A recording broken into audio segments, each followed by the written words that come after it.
My younger brother Gonzalo and I had not seen each other for at least 7 years. For reasons that are hard to explain, I stopped traveling to Argentina in 2009, and I hadn't seen him much since.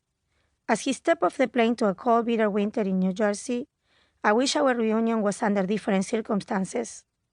It was 2016, a few days before Martin Luther King Jr. weekend, and the biggest nor'easter we'd seen in decades. And we had to do the unthinkable. We were saying goodbye to our mother. The last day our mother was conscious was on that Saturday. She spoke softly with my brother and me, chit-chatting here and there with what little voice she had left, as you do when you're trying to avoid the monstrous, glaring elephant in the room. At one point, Gonzalo stared out the window and asked if it was really going to snow. He really wanted to see snow. "Don't worry, you're going to see tons of it," Mom whispered, faintly smiling. She died on Monday, January 18, as the snow quietly started to lie on the ground and lasted for what felt like ages. One of the many times my mom kept her word, no matter what. Everything afterward felt rushed. Goodbyes usually feel that way. They come too soon, and rarely do you want to say them. The day after she died, we decided to go to her apartment. She lived in a senior citizen building in Jersey City, and we managed to get to her place, even though the snow made it almost impossible to walk the 6 blocks that separated my apartment from hers. So there we were, alone in her studio that she had proudly decorated and filled up to the brim with plants and pillows and her huge collection of owls. The apartment was small and had that very unique scent of senior citizens' home. You know the one. Even my mother knew the one. She often joked that it smelled viejo. Then again, her studio also had the faint scent of incense and cigarettes, the latter of which is what killed her in the end. It was hard to be confronted with her memories and the dust that began to form around them.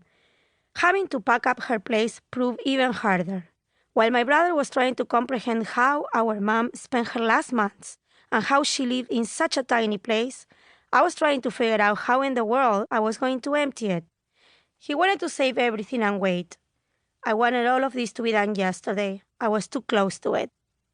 We started going through her things without a clear idea how we were going to do it. We weren't even sure where to properly start. So I went for what I knew best. I started with the fridge. After all, her fridge was my domain, and I had been organizing it for months. I knew my mission as I stepped into the kitchen.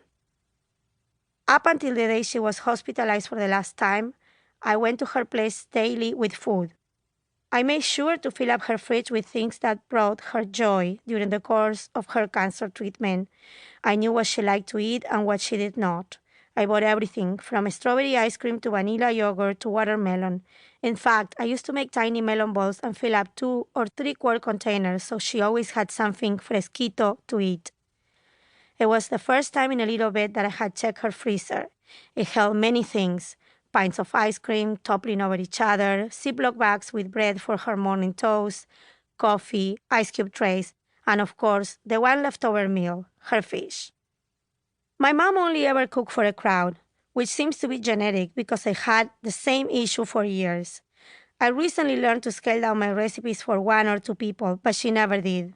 She would make large batches of food and freeze them until she remembered she had them or until I show up hungry. And there it was, my mom's fish, her special recipe that she made for us. Oven-baked white fillet of fish, usually cod or whiting, over thinly sliced potatoes, red peppers, onions, and spices that vary from time to time, depending on the day, from dry oregano to thyme, and of course, olive oil, salt, and pepper. It was her caballito de batalla, her workhorse. The dish we always like and never complain about, a winner every time. Tears began to stream down my face as I stared at the frozen Pyrex container wrapped in plastic. I wanted to somehow hold on to this, to hold on to her, for just a little while longer. But we also have loads of packing up to do, and I was starving, so we went for it. My brother and I stopped what we were doing and sat down to eat together, and for a brief moment, it was as if my mom was with us, keeping her word and taking care of us one last time.